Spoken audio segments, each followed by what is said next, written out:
Welcome to the first meeting of Policy and Priorities.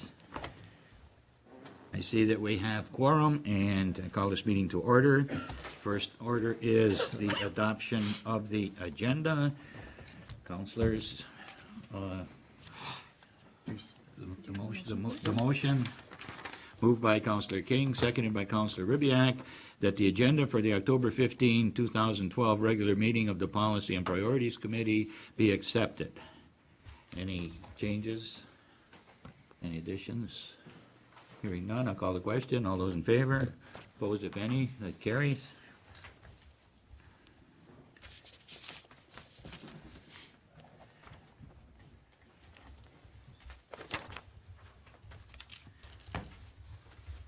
Disclosure of pecuniary interest. None, Mr. Chair. I see none. If we can record that, please, Madam Chair, or Madam Clerk. Just going to open with some introductory comments, since this is the welcome to the inaugural meeting of Policy and Priority, which will be referred to friendly as PMP. PMP has been established to create recommendations to Council for approval and or by majority vote provide direction to staff. Being a less formal format than regular meetings of Council, members will be able to discuss issues without first tabling a motion. Members do not require permission to speak. However, in the interest of some semblance of order, the Chair reserves the right to recognize speakers and provide an order of speakers. Respect for all and by all members is paramount to the success for PMP discussions. Members may speak to an issue more than once, and there is no time limit for speakers to make their points. But a caution is presented that a second and subsequent statements shall either be responsive to issues raised by other members or contain new information not previously offered. Also, an awareness regarding the length of time speakers could use to make points. Keep in mind the 10 o'clock curfew is in place.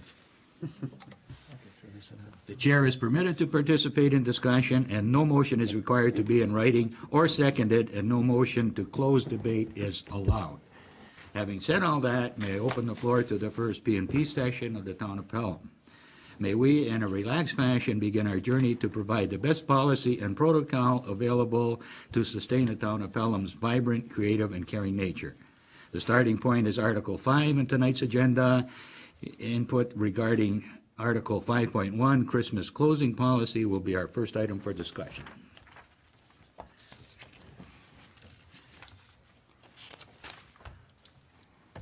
I'm just going to get that up on the iPod here. Christmas closing policy. It's pretty straightforward. Yeah. Okay, discussion. Councilor Ribbiak, then Mayor.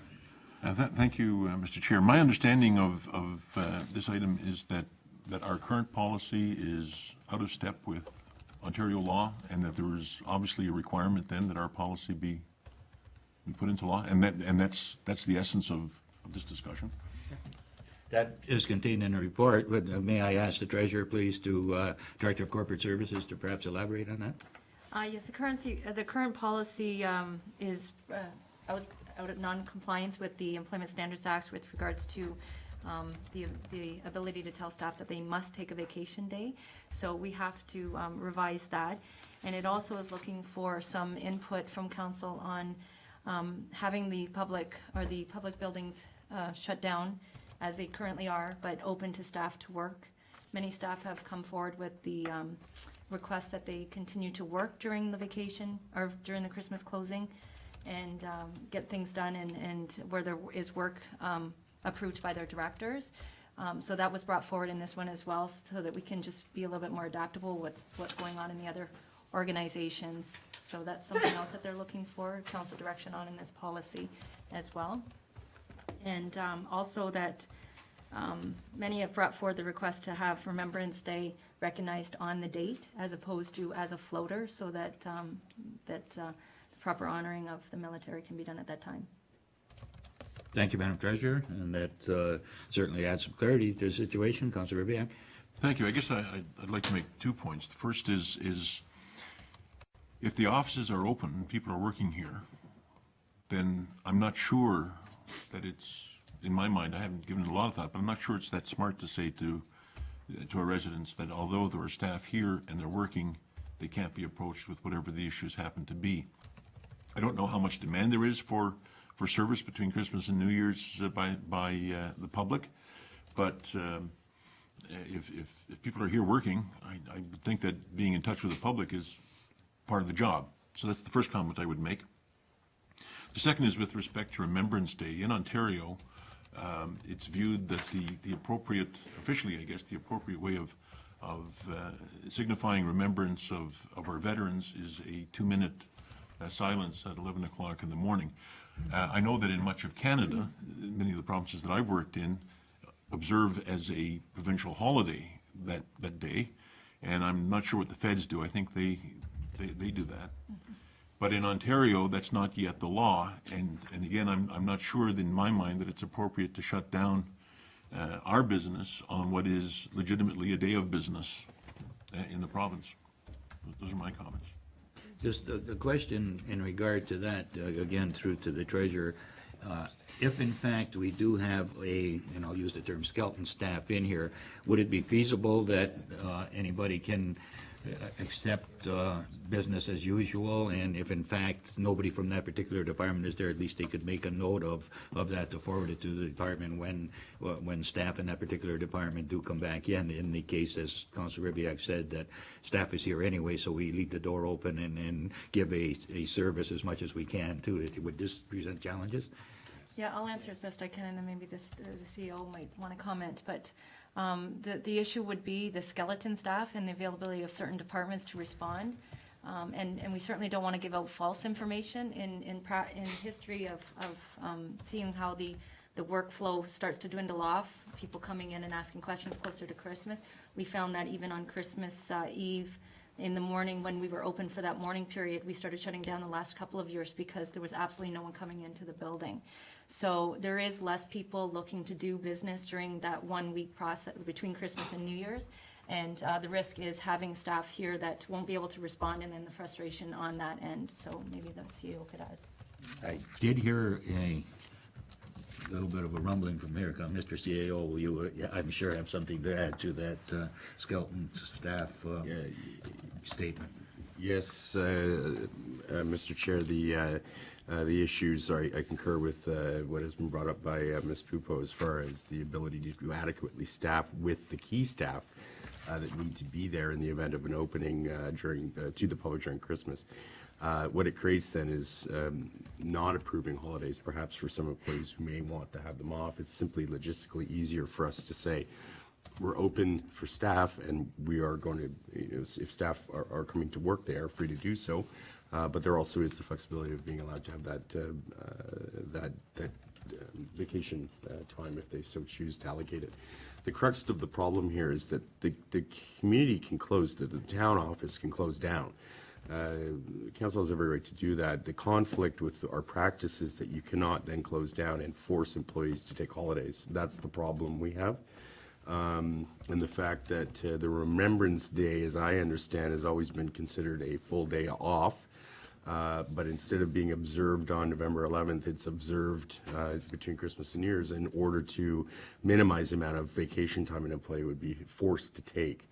That is non-compliant with employment standards. We can close down and say everyone time off without pay, or we can allow employees to work, and logistically it makes sense not to have the municipal office here open.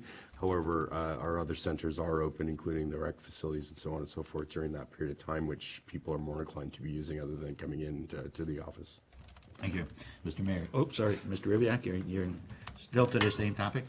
That's right. And just for clarification, I don't think I meant to suggest that I would force vacations or force time off. It's just that if people are in the office to have it closed to the public, that's the disconnect. I think that we have to be compliant with employment standards. There's no doubt of that. And if people can't be forced to take the days off and they're going to be here, that's perfectly fine. But if they're here, I'm not sure that I want the doors closed to the public. That's Both sides of that argument. Thank you, Mr. Mayor. Thank you very much, Mr. Chair. First, I let me regress and go back a little bit to the opening. I certainly appreciate you laying the groundwork for Policies and Priorities Committee, and I want to thank you on behalf of all of council for leading this inaugural meeting of this, and certainly it's your role as deputy mayor. So I appreciate you doing that, and I know that as we go through the rotation of deputy mayor, each deputy mayor will be asked to chair the P&P meetings as well. And I wanted to point that out. But certainly, Councillor and Mr. Chair, it's appropriate that you started it that way. So thank you for doing so. To the issue at hand, Mr. Chair, question for staff. If we are having staff here, should we at least have one supervisor on duty or something like that, let's say in this particular building? I know a number of businesses do that. They rotate let's say a director around, okay, it's my turn to work that time over the holidays. Is that what's contemplated here as well? I don't know who answers that. Yeah. Mr. Chairman, I believe that scheduling issue is something that is being taken into consideration. We obviously have health and safety issues to deal with, working alone, those sorts of things. We need to be able to make sure that we're covered off on. So yes, those are part of our responsibilities, and that's something that certainly we'll be addressing and making sure that we're providing the adequate staff and the proper level of supervision for the organization. Okay. Do we know what other municipalities do? I don't think it's outlined in the report, certainly that the current policy doesn't jive with the Employment Standards Act, but what do other municipalities do, either locally or across the province? Treasurer? Locally, there's a couple that shut down. There's some that remain open the whole time. I don't have the statistics by municipalities, but it's basically up to the council on how it functions. Some of the, just for an example, on the closing down and the vacation, there are some staff that have very limited vacation throughout the year, and they don't want to have time off without pay because it affects your OMERS, your years of service, your CPP, your EI. So this was something that they, brought forward to say, I don't really want to take the time off, but I don't want to use my vacation days either because I want to go off, on vacation during the summer or whatever. So this was kind of like a, we thought like customer service wise, we could provide a little bit more flexibility with the employees and making sure that, there was a director here or someone here, management level, to secure the town hall. But we do believe that it will be a very skeleton staff still, regardless of that. And just to the final point here, Mr. Chair, about removing Remembrance Day as a floater for Christmas holidays and close town hall for observance on the actual Remembrance Day. I think it says starting in 2013. It'd be interesting to find out how much activity there is. I guess maybe we won't know because Remembrance Day is on a Sunday this year. But if we have any records of how much activity there was, for instance, on previous Remembrance Days, and whether one has to balance that service to the community, as Councillor Rubiak indicated, all other provincial offices are open. At the same time, we should remember our veterans and do so, and certainly participate in the Remembrance Day activities. So just maybe some information on that when this policy does come to us. We did do some investigation into that, just in anticipation of tonight's meeting. Because November 11th comes after, the October 31st would be our billing period for water. It's not due till November 30th, so there would be no issue in there because they wouldn't have received their bills. So we would have, downtime for that. And also taxation is not due, the final payment of taxation is done for the year. So it would just be regular type of maintenance items, and there was not large volumes of activity. Okay, well, that's good to know. Thank you. Okay, and I know through experience of many private and public sector offices are open and people are allowed to take that day as a floater if they so desire. So this is consistent with the model that's out there, both public and private. Other questions? Councillor Kersey. Thank you, Mr. Chair. I have 2 points, if I may. First point is, at the risk of being seen as the Grinch who stole Christmas, couldn't we take an entirely different tack and declare that we are open, and those people who want to take time off and use their holiday time can take time off? So that would get rid of the whole issue, is we are open, you're welcome to take your holiday time off, and so be it. God bless you, and enjoy Christmas with your family. The second point is if, since we're moving or attempting to move to provincial standards in all of the things that we do, if the provincial standard and policy is that there's a 2-minute moment of silence on Remembrance Day and not a holiday, then I would suggest that perhaps the town of Pelham should be in that direction as well. And it might be more meaningful with respect to remembrance of our fallen heroes if perhaps a ceremony were held at the cenotaph on that particular day that all town staff could attend for their 2-minute period of remembrance. I think that keeps us in line with provincial policy, and I think that's certainly another alternative to what's been put forward in this report. Other questions or comments?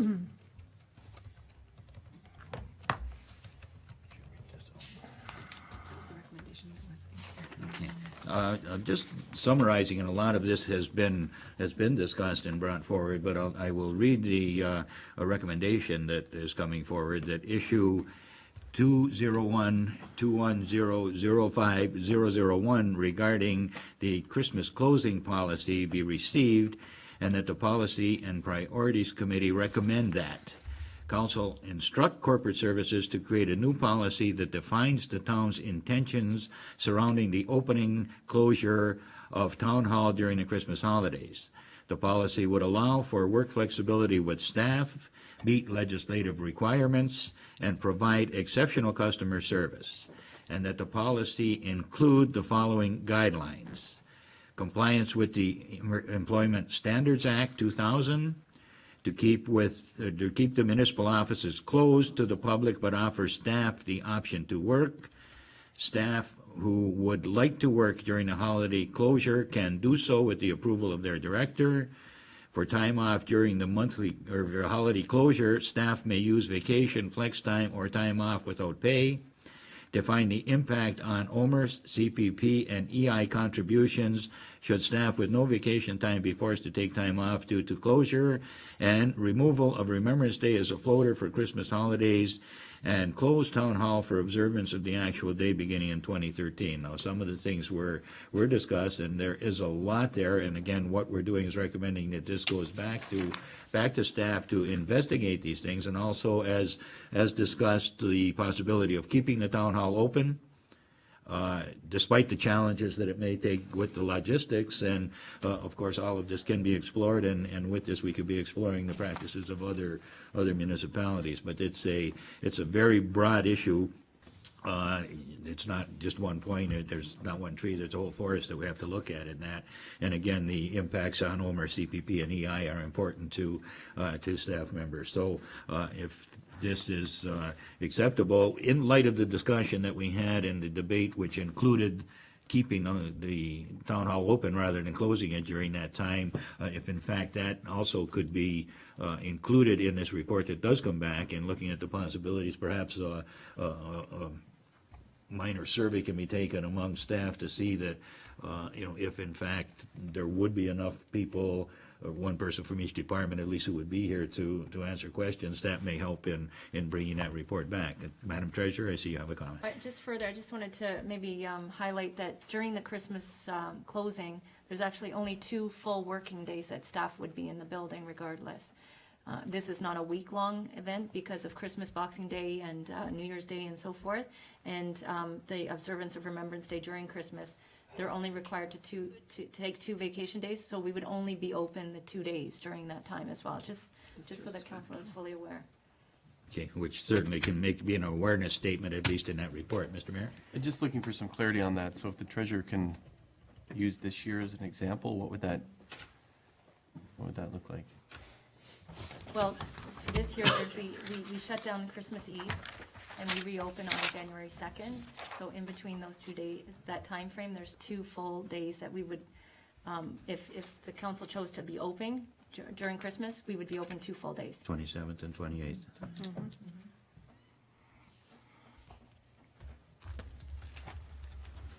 And we would be closed, if I might, Mr. Chair, we would be closed on, closed on the 31st. Open on the 31st and closed on the 1st? No, it's closed on the 31st. 31st, but open. Week is the 31st. So we'd be closing back 3 days then, 27th, 28th, and 31st. Yeah. What day of the It week would is be the interesting to 31st? see what it would, the 31st is a Monday. So then we would be open on New Year's Day. No, it's a stat. New Year's Eve's not a stat holiday. It's next year's New This Year's is Eve. way too You complicated. had it on the same. Mr. Chairman, if I may, I don't mean to provide, or make this confusing for council. I guess just to make sure that council is aware that the reason for this recommendation is simply to ask council the question, would you like staff to draft a policy and come back or not? And debating the finer points of the policy itself really wasn't the intention, I don't think, of the director's report. Mr. Chair, Go ahead. if I might, I appreciate that, but I think there's two different recommendations here. One is to keep it open, as Councillor Kersey said, and one is to close it. So I think staff will probably look for guidance on that. If you come back with something right now, you're going to say close it, but Councillor Kersey, is suggesting to leave it open. So I think that has to be dealt with. And then the Remembrance Day piece, those are the only two pieces that I think we're discussing here. Is that not the case, Mr. CAO, that you're looking for clarity on that? Sure, I think we're just asking that we have direction to proceed with the policy. We'd come back with a draft policy to policies and priorities, and then you could debate those. We will make a recommendation on what we feel is best practice on those 2 points. Okay, I appreciate that clarity. Thank you. Councillor King? That's fine. I'll proceed with. Change your mind. the- Councillor No, with Griffith? the CAO's recommendation. I mean, that's what the request is, that it goes back to staff. I just think at this point that it's way more complicated than it needs to be. It's going around in circles. It's not addressing what the true situation is. And furthermore, Remembrance Day is in November. It is not between Christmas and New Year's, so it's disrespectful to think that you can carry it into December. Those are my comments. Okay, Councillor Rivera? And part of that, I think, was my question regarding clarification. Is one of the days that we're closed because we're observing Remembrance Day? Yes. Yeah, so in fact, we could be open 3 days if in fact we weren't observing Remembrance Day during that time. I think I have to concur with my colleague that that's probably not the intent of Remembrance Day, to give people an additional Christmas day off, though I appreciate that in the circumstances that may work out very practically for people. To answer our CAO's question, I don't think there's much choice but to review the policy in light of the fact that we are not consistent with the Employment Standards Act. We've got to do that anyway. Yeah. And now I think he has a great deal of information as to what our attitudes are with regard to some of the questions therein. Okay, and the report that does come back, if in fact council gives the direction to make the report, will take into consideration articles debated this evening then. Okay. Councillor Kersey? Mr. Chair, the referral back to staff, as you read it, is far more specific than that. I think what we need is a very general referral, which basically says, refer this matter back to staff, taking into to bring forward a report with respect to Christmas closing, taking into consideration the debate that was put on the table at the POP. Okay, so if we did it in this regard, would this satisfy that?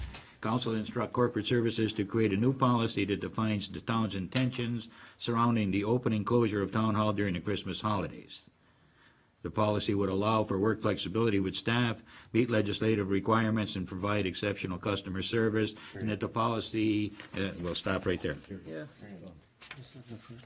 Okay, and then all the other could be used as guidelines for staff in their consideration, but in fact, what we're doing is asking for the report. That's right. Okay? A draft policy. A draft policy. Perfect. Issue statement. We have to get used to all these new terms.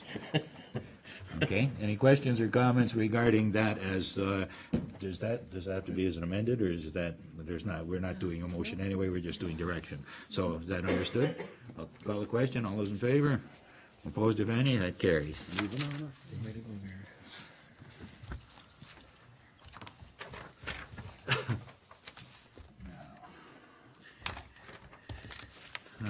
Next issue, 5.2, is Wi-Fi in downtown Font Hill and Fenwick. Let's find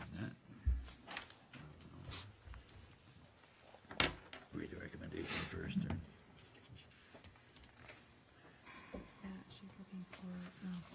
action on the questions. These questions. Okay, in the report, there is a list of seven general Wi-Fi questions that everyone has had the opportunity to look at. The recommendation before here, I'll just read, and then we can open the discussion in a informal manner, that issue 201-210-05003 regarding Wi-Fi in downtown Fawn Hill and Fenwick be received, and that the Policy and Priorities Committee provide further direction regarding the provision of Wi-Fi in downtown Fawn Hill and Fenwick in response to the general Wi-Fi questions forming part of the issue sheet to facilitate in the preparation of a report to council. And we can all refer to the 7 questions on the general Wi-Fi questions, and that would be the place where we can open the discussion. Comments, questions? Start with Mr. Mayor. Thank you, Mr. Chair. In terms of the downtown core, I'd suggest the CIP areas. We've defined those as the downtown. In terms of when it's available, I'd suggest something like whatever we have for the noise bylaw, which is something like 7 a.m. to 11 p.m., 6 days a week, and then 9 a.m. to 11 p.m., I think it is, or maybe 10 p.m. on Sundays. Makes sense to me. With regard to the restrictions to Wi-Fi access, I don't think this is rocket science. I think this is just computer engineering. No, but a lot of places like Tim Hortons or other corporations have this. Why can't we just mirror those other best practices, and other municipalities do this? Yeah. Regarding 4 and 5, again, Tim Hortons offers both. You can log in and then you can figure out how much people use, etc. Number 6, about council considering hiring an additional person for this? No. I think we should do what other municipalities do. I looked at the City of Toronto, which is huge, of course, but they have a firm, Boyingo, that runs it for Toronto, and they have 50,000 hotspots. So that's what we're looking for, a couple of hotspots. Somebody can run it for us, and then if they have a problem, they call the hotspot number, 1-800, whatever it is, Pelham hotspot, and they get their answers, and they get help logging in. And then, once the costs are known, you'll get a report to us. I'd say yes. Those are my answers, Mr. Chair. The entire Stratford is Wi-Fi connected as well, so that could be a model perhaps that we can look at how they manage to do it, because they go municipality-wide. They're not just in their hotspots. Councilor Ribbiak. Thank you, Mr. Chair. The 7 questions, I guess, are pertinent as you consider some specifics, but I think, and perhaps Councilor Kersey can correct me, I think the intention was, when this motion was put forward, that there'd be an additional element of attractiveness to stopping for a few minutes in downtown, have a coffee, check your email, come to be known as a place where that can happen, and maybe that'll attract more people into town. I'm not sure we wanted to set up accounts for people or to get into any kind of administrative boondoggle about this. It was just meant to be one other reason to be in Fenwick and Fonthill and Ridgeville perhaps and elsewhere. That's all. Let's keep it simple. And again, as someone pointed out, if Tim Hortons can do it, why the hell can't we? I have a question as well, and I made a note here. I just wonder if a trial balloon has been floated to see if the business community would be interested in this, and if so, if there are some costs involved, would they be willing to share with us in that? I'm just wondering if that would be a logical question to ask them. Councilor Kersey. If I could step back a little bit before I go forward on your question, Absolutely. if you don't mind. I had some discussion with Mr. Guglielmi today with reference to his questions, since he's our resident expert. And one price has been received by him with respect to doing it, but the price was in fact fairly high because of the type of service that was being offered, and the provider was postulating on a fairly high number of antenna that would be needed to accomplish. There was a lot of parameters that weren't answered. The actual operating cost of the web, the IT or the Wi-Fi is zero on a monthly basis. And so in terms of approaching the business community as to whether they might want to support it or not support it, I think until we define what our costs are and the scope of what we're doing, it would be very difficult to approach them in a meaningful manner. So I would suggest that, in speaking with Mr. Guglielmi today, he put forward the idea that the current provider for our Wi-Fi in-house is willing to come and do a site survey, in which he would survey both Fenwick and Fawn Hill downtown core, once we provide the parameters, if that's the CIP area and what have you, to see in fact how many types of antenna we need, and to get a more realistic quantification of the amount of dollars that are involved here. So I would suggest that perhaps that might be one direction, that the first direction that we give staff, and that is that they engage our current provider to, if it's within the procurement policy allowances, that we engage our current provider to do a site survey and to come up with a more realistic number in terms of what our capital costs would be. We know the operational costs will be zero. I mean, some of these other questions that have been asked here, you know, in terms of whether you limit the number of people that can be on and what have you, that's only designed so that the network doesn't slow down. So, you know, you can put 100 people on it, and after 100 people reach it, it's full, and you will only allow people to stay on a half an hour. That prevents somebody from sitting there for hours and downloading movie after movie after movie and preventing other people from utilizing it. So I think a lot of these questions are common sense. I think the first question that we need to answer before we get into all of the little nitty-gritties is, are we even willing to consider the cost that's going to be involved in providing the service? So I think the starting point there would be to do a site survey, quantify what we're looking at, have a report on that,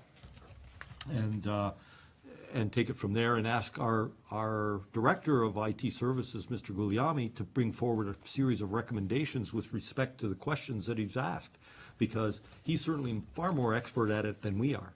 You know, if 100 is a good number, great, put 100. If 30 minutes is good, great. We don't want to hire additional staff, so we're not going to provide support. If you can't log on, you can't log on. That's up to you. Most places that provide that don't offer that because it's costly. So the idea is to provide a service that will bring people downtown. It'll increase the connectivity of our community. It will prove that we are leaders in the Niagara Peninsula in looking after providing services to our community. We will in fact be the first community in Niagara to provide that service. St. Catharines is considering doing it next year. We would be the first if we step forward on that.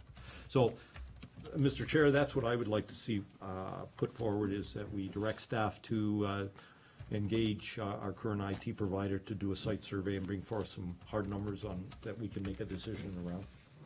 Thank you. Just through to the treasurer, perhaps, and I will get to your question. Would we be not following our procurement policy if, in fact, this is basically sole sourcing one thing? Would we have to open this up for a tender for this to come through, or what policy would we need to do there? So this wouldn't be violating anything? No. No? No, Okay. this is, this service is already provided by this provider, and they provide this service at many of our other locations, so identifying these ones to add it on would be fine, Okay. according to that. I just wanna put forward too that, there's so many options as whether Toronto has it or not. Toronto, we understand from my discussions with Mike, is that it's through the BIA that pays for that and supports that Wi-Fi. So the questions are so that council can, you know, understand that every little aspect of this is reduces the cost or increases the cost. And we didn't want to bring a report forward with the bells and whistles, you know, at $80,000 when it wasn't something that council wanted. So the questions from Mike are simply to say, you know, if you're willing to reduce, you know, the number of users and so forth and so on, I can reduce the cost to council.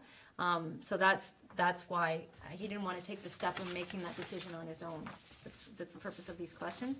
And also with respect to logging in and stuff like that, because we're in a downtown core with some residential homes, there's the risk or the potential eventuality that someone would kill their own account so that they could utilize the accounts through the towns.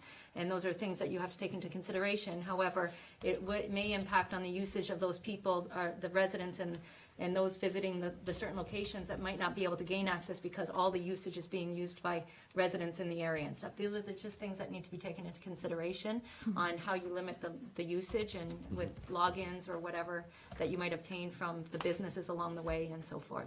So, I mean, he can certainly bring forward a recommendation to council based on, you know, the parameters that he thinks are feasible for this area with the points. I mean, he used the downtown core as what was identified through the Pelham CIP already and established 6 points of hotspot, but we can do that analysis with the corporation as well. And that would give us some options as well Yeah. when it comes to, very good. Councillor King, you had your hand up. Thank you, Mr. Chair. Just to add to Councillor Kersey's comments with respect to staff, I would suggest that Mike Guglielmi partner with the library, who has been offering this service for a number of years now. They already have the experience, and I think that he could probably work together with them and expedite this process at a reasonable cost. Good suggestion. Other questions or comments?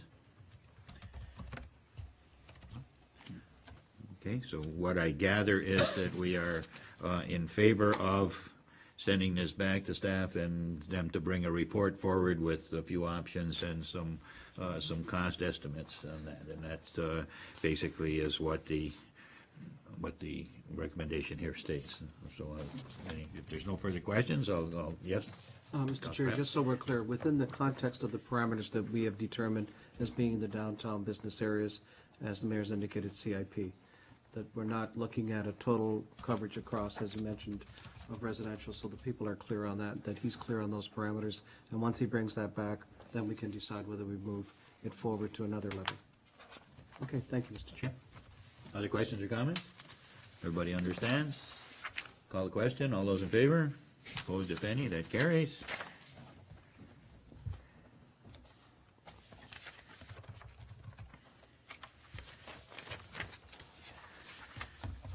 Next issue is Fire Department operational policy.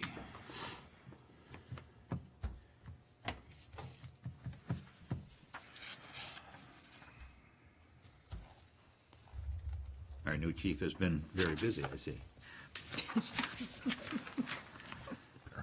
We have a recommendation before us, and I'll read this first, and then we can open up the discussion and perhaps get some clarifications if necessary from our new fire chief. That issue 201-210-09001 read, Fire Department operational policy be received, and that the fire chief, director of fire services, be directed to proceed with the preparation of a bylaw to establish and regulate the Town of Pelham Fire Department to provide for the protection of life and property for the consideration by council, which bylaw shall repeal and replace bylaw number 2884-2007. And the report is quite lengthy, and in looking at some of the things that need to be done, and some of the things that should be done, and some of the things we want to get done. So we'll open it to the floor, and I'm sure our fire chief will be in the hot seat for a bit here, at least answering some questions. Councilor Ribiak. Thank you, Mr. Chair. A lot of what I read was, for want of a better term, housekeeping, but there are some substantive issues, and I wonder whether the chief might just articulate the substantive issues for us that he sees as needing our direction. Please. Chief? Yeah, first, if we'll scroll down here, on page 3 of 33, the fire service activities. The old list was very generic. It's old, it's outdated. It was giving us direction to perform duties that we're not trained to do, and it creates undue liability, and we shouldn't be doing them. So I rewrote the list, and the first part of the list says what we shall provide, and then the bottom part of that list, it lists 3 technical, hazmat, high angle, con space, those things. We shouldn't be doing those, And we have agreements in place with large cities, St. Catharines and Niagara Falls, that provide those services for us under the mutual aid agreement. And it takes the risk off our firefighters, because if they show up to a scene and there's nothing there saying they shall not do that, then they're gonna try to do it, and we're gonna hurt somebody. So, that's the kind of the gist of that list. Okay? This list will change over time. We will add things to it, we'll take things away from it, depends on how we evolve. Regulations, the province says they require us to meet certain regulations. We might have to adjust some of these, but Fire Marshal's Office recommends that we review this at least every 5 years and make the adjustments accordingly. So this is one of the things that I've noticed that we hadn't done in a while, so. Okay, actually, 2007, so we are 2012, so it is 5 years, so you're quite timely. And from what but this list did not really change from the previous one. Oh, okay. There wasn't a lot of alteration in 7. Go back to There's a few language things. There was the one that I report to council. I inserted that I report to the CEO, through the CEO to council. They added that in there because it was missing. Yeah, a lot of it is that housekeeping, the next part. We go to, we're just scrolling through here.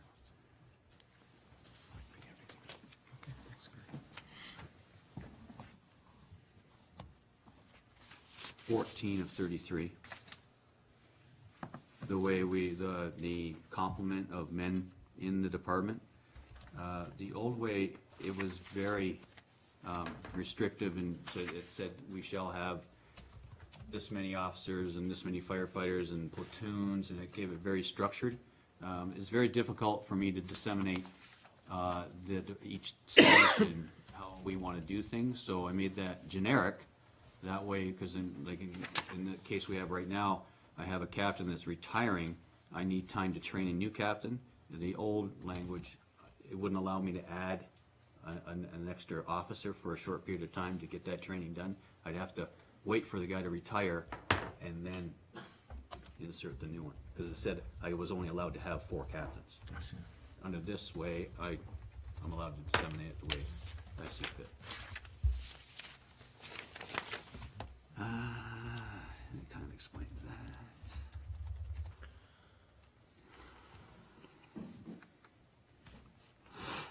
There's a number of paragraphs that I found that don't pertain to our department anymore. They were written years ago where the one in mind I'm thinking is that it said where you could have 2 fire departments that were organized by one council, and that's back when we used to share services and so forth. We don't do that anymore. We take care of our own fire department. We're self-sufficient. So eliminated that. Some of the paragraphs that were in here directed or addressed the fire department in particular, like alcohol policy or handheld devices, or we have a number of policies in the town. So I've taken those out and have asked for the fire department to follow town policy. So we're on the same page. Because some of the policies we had up there really don't apply. So they're kind of open for us. The one on page 22 of 33, the honorariums for our officers. The district chief and the captain's honorariums and per annum are the same. They were there. What I added was lieutenants. We do have lieutenants in our system, but they've never been compensated. Under the Occupational Health and Safety Act, they're deemed supervisors because they direct work. And if I'm going to count on them to direct work and act as a supervisor, I think we need to compensate them somewhat. So I threw $1,000 a year for being that officer. So, and that would equate to 11 lieutenants. That would be $11,000 for the entire year. Would add to that operating.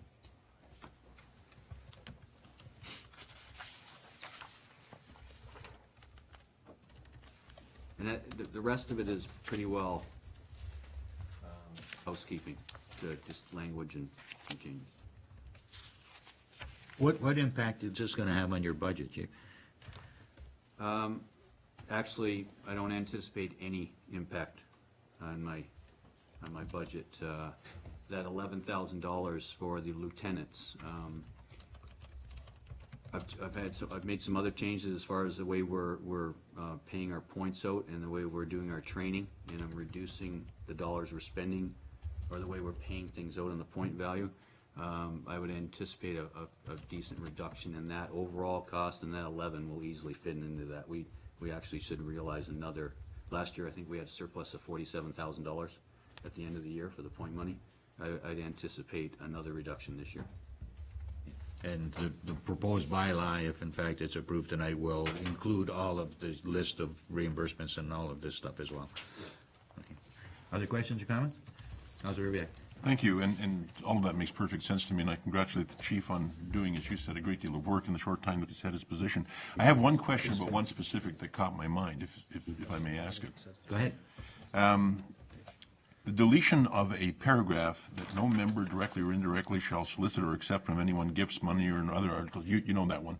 It was meant to be deleted. Now, I'm not sure what the impact of that is, what that's We have a about. policy in the town that if we were to be given. Okay, so you're reverting to the town policy? Yes. Yeah, perfect, thank you. That clarifies everything for me. Thank you very much, Chief. Other questions or comments? Councilor Pratt. Firstly, Chief, congratulations on doing a thorough, comprehensive, and for that matter, what I've referred to as the immunization on protecting our liability and ensuring that we're compliant with legislation, current operating procedures.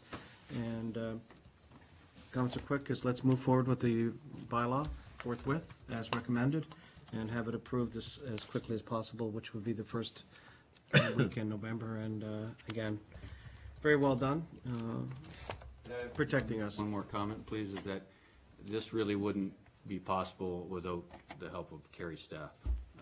Kathy Bassey did an enormous amount of work on this for me. I gave her kind of the guidelines, and she did all the backbone. And kudos to the staff on that for doing something that, again, these policies are part of a risk management approach, and particularly when protective services. So congratulations to all of you, and I just say move the let's get this thing changed in place.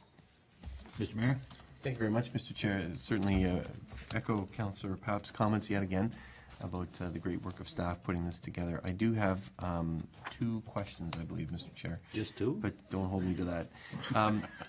The first is on the 1D, where it talks about the fire service activities, and so the chief did speak about that, and this may well be a carryover, but it indicates in the draft I have that it says that it would include but not limited to the following non-fire emergencies, and then it goes on to list some structural firefighting, vehicle firefighting, etc. So I just suggest that maybe you just take out non-fire emergencies out of that and just put limited to the following. I don't know if you see that there under 1D. It talks about non-fire emergencies, and then the first one is structural firefighting, vehicle firefighting, grass bush firefighting, which to me is fire emergency. So just if you consider that. And then the question is recreational open air burning is referenced later on, but it's not in that list. Does that need to be in that list?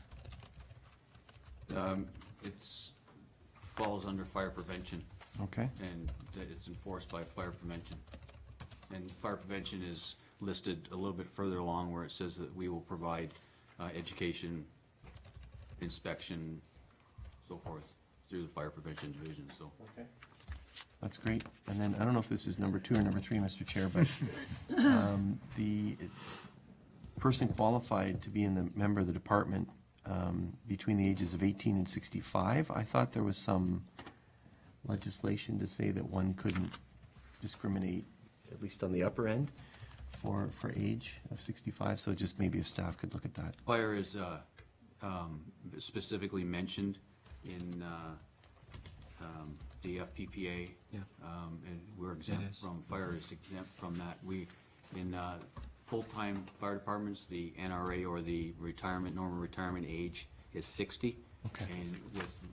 And if it's not stipulated, then you can take it to 65. And in municipalities like ourselves, we take it to 65. All right, I appreciate that clarity. Thank you, Chief. Thank you, Mr. Chair. Other questions or comments? Seeing none, the recommendation to direct the fire chief to prepare the bylaw to establish and regulate the Town of Pelham Fire Department to provide the protection of life and property for the consideration by council, which appeals the past one, is the question which is before us. I will call the question. All those in favor? Opposed, if any? Oh, sorry, Councilor Papp? Sorry, Councilor Derry, is it implied that this will come to the first meeting in November? Chief? Council? How soon can this come? With the exception of the one recommendation Mayor Davis suggested in 1D, it's ready. Okay, thank you very much, Chief. So it will be coming forward in November then. Thank you. Okay, thank you. Good work, Chief. So the question was carried, and the question that Councilor Papp brought in was superfluous to that. Thanks, Mr. Chair, I'll remember that. Superfluous. You're superfluous. No, the question was, the question. I can't even spell it. But he said that with all due respect.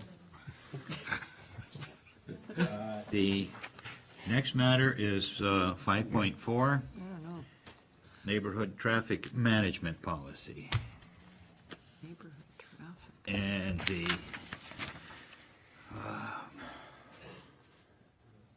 issue 201-210-10001 regarding the neighborhood traffic management policy be received, and that the Policy and Priorities Committee recommend that council approve the traffic calming policy as submitted to the P&P Committee on October 15th, 2012. Community and Infrastructure Services, Neighborhood Traffic Management Policy, and there is a, yes? Just for clarity, I believe there's some miswording on that resolution. The P&P committee cannot approve, and the next, it would simply be deferred to the next regular council meeting, which is It is Recommended council. October Council 15th. approve. Oh, sorry, that should just say November 5th. Correct. That's just the clarity I was trying to provide, Mr. Sorry, Chairman. okay. Yeah, I knew we weren't approving, it was the council that was going to approve, the date is there. Okay, so that, okay, and there is a big background report there as well that I'm sure everyone has had a look at, and I open the floor to questions or comments. Councilor Kirsty. Thank you, Mr. Chair. I think staff has done a great job in bringing this forward. They've looked at a lot of details, and I think the way it is structured, it will engage the public in the community that will be impacted by the traffic calming measures. It will circumvent one person creating a ruckus that the town reacts to, and when the rest of the neighborhood may not want it. So I think the engagement policy that's in here is really excellent, and it certainly provides a lot of opportunity for input from the community and a lot of options to utilize in attempting to traffic calm, as each area of our municipality may present different problems and different challenges and different ways of needed to solve that problem. So that's my comment. I would support this 100%. Other questions or comments? Councilor Rebet. Thank you. I think I noted as well that there is a extensive process of involvement suggested within this policy. And I guess that's a two-edged sword. On the one hand, of course, you get a lot of involvement and you get some real certainty by the end of it as to what it is that a particular population might want. But on the other hand, it is a big procedure. It requires a lot of time, a lot of meetings, not only on the part of people in the community, but on the part of staff. That was my reading of this as I went through this thing. So from the time that an issue is identified to the time that it is resolved could take, I'm guessing, months, probably close to a year, maybe longer. So I'm wondering whether the procedure as painted within the suggestion is entirely required, or is it in fact designed to kind of weed out the requests that maybe don't have a whole lot of weight, and so you end up with either none or very few. But I'm just commenting on the size of that procedure. It is extremely convoluted. And maybe that's just my inability to grasp it, but that's the way it struck me. Actually, in reading it, I did see where staff could be very directly involved if, on a street-by-street basis, if matters come to the attention of council and staff and are forwarded, that it could be very time-consuming for staff to do investigations and so on. So agreeing on the same lines as what Councilor Rivak is saying,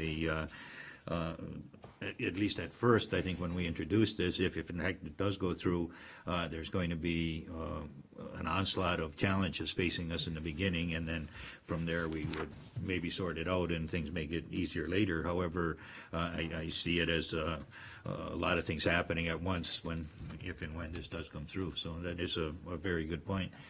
Councilor Rivak? If we do pass it, it's probably going to be a need for a well articulated document that could be handed out to people. Here's what the steps you want to go through if you want to do traffic calming in your neighborhood, with all these steps outlined. It would be quite a document, I think, to inform people of what they need to do to get there.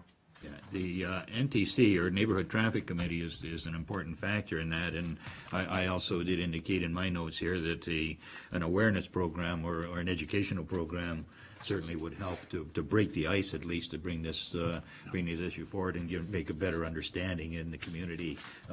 Communication, I feel, is all important, and that certainly is something that may let people know where we're coming from and let us know where people are coming from. So that's very important. Councillor Kersey. Thank you, Mr. Chair. With reference to the amount of time this could take, I would argue that, in fact, if we're dealing with measures on an ad hoc basis, the first part of this report, which outlines what staff's involvement would be with respect to a technical evaluation, would be things that they would undertake in any course. Where we vary from the policy that we currently hold, I believe, is that we now take it one step further and involve the community that's going to be impacted by the very changes that we're putting forward.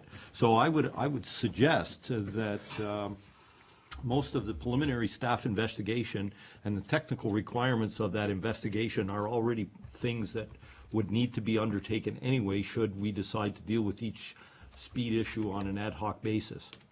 So if we eliminate that and you look down further, basically where we're going beyond what we currently do is we're involving the community that's going to be impacted. I think that's a good thing.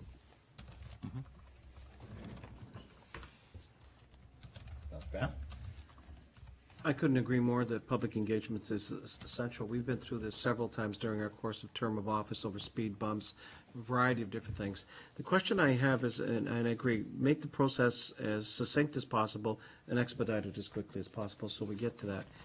Through you, Mr. Chair, to perhaps either the CEO or the Director of Planning, these policies, if they come in effect, would these also be shared with potential new developments? Or is this something more of a operational as the subdivisions are built and that? Because I'm just thinking of a proactive approach that if, in fact, we're applying the sense of making the town walkable and safe, would these, are these something that ultimately would be part of a site plan agreement? Maybe Mr. CEO, if you want to. Mr. Chairman, the policy is intended to do two things. One, look at existing or provide a remedy to existing situations, but also applies to new development as well. So this becomes a planning tool, as well as it is a public works tool. Thank you, Mr. Chair. That's what I wanted to know. That's good to know. Okay. Other questions? Mr. Mayor. I don't know how many there are, but Mr. Chair, would this policy, I know we've said it around the table before, or at least Mr. Mantle has said it around the table, saying that stop signs are not traffic calming measures. So would this policy cover somebody coming in and looking for a four-way stop?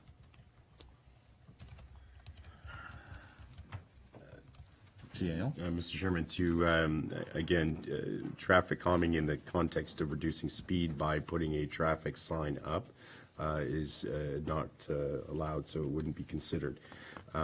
Putting a stop sign in place because of traffic count, traffic warrants, those sorts of things, we rely on some of the science in order to make those decisions and recommendations on how to proceed.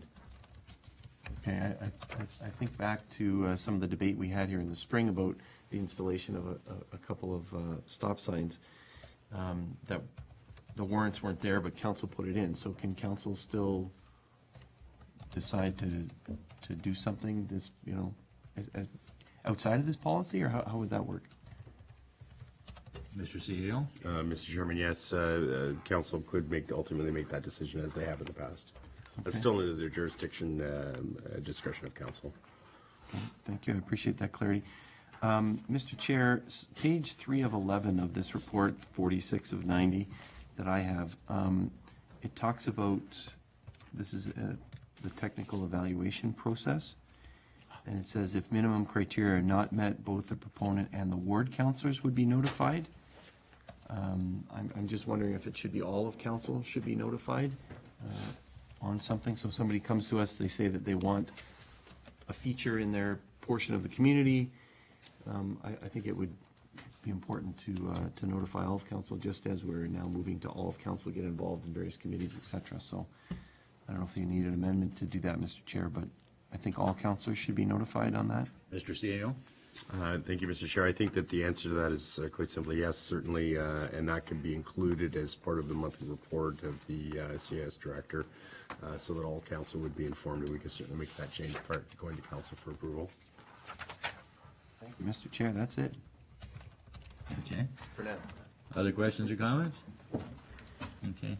One thing is that we can do all of the things necessary to try to make Pelham a safer place, but it's unfortunate that you can't legislate people's attitudes towards compliance, and that I think is where the educational piece may come in, and that to me is a very important one, because if you look at most stop signs in town, rolling stops are the norm, if not certainly not the exception. There certainly are some challenges there. Okay, I'll call the question here, and again with the November 15th as the targeted date for things to come back. That November 5th. November 5th. 5th, Right. sorry. Okay. That the Policy and Priorities Committee recommend that council approve the traffic calming policy as submitted to the P&P Committee on November 5th, 2012, Community Infrastructure Services Neighborhood Traffic Management Policy. I'll call the question. Does that something doesn't sound right there, Nancy, right?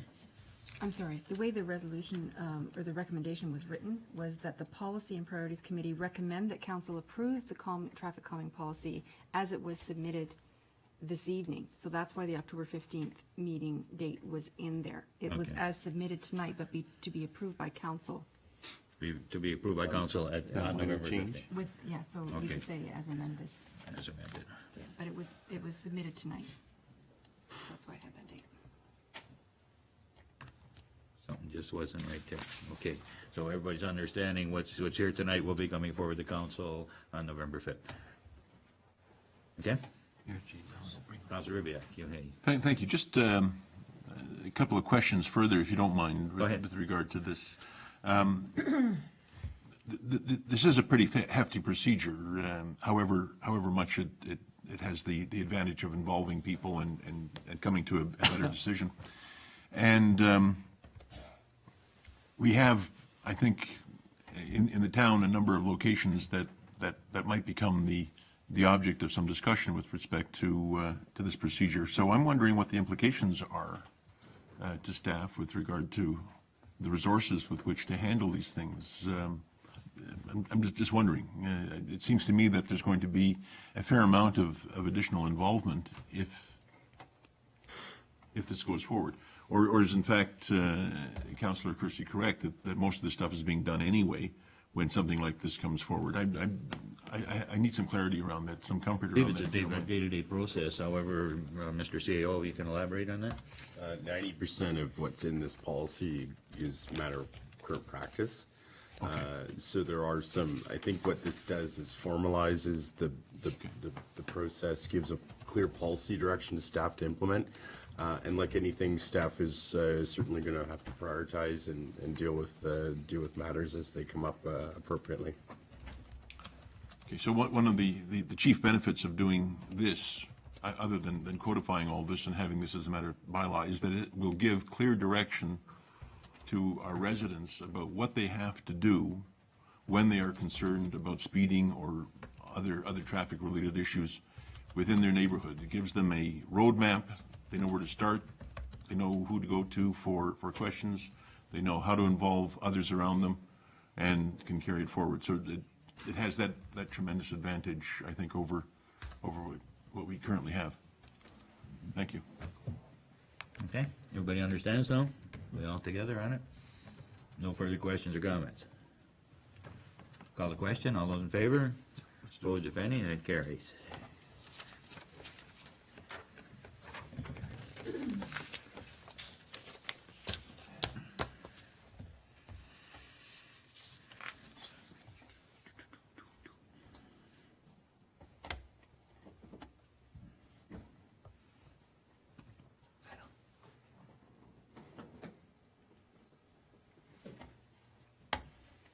Next item, that issue 201-210-04011 regarding the development of a policy to ensure town staff or project managers on construction products be received and staff be directed to prepare a policy regarding project managers on municipal projects for consideration by council.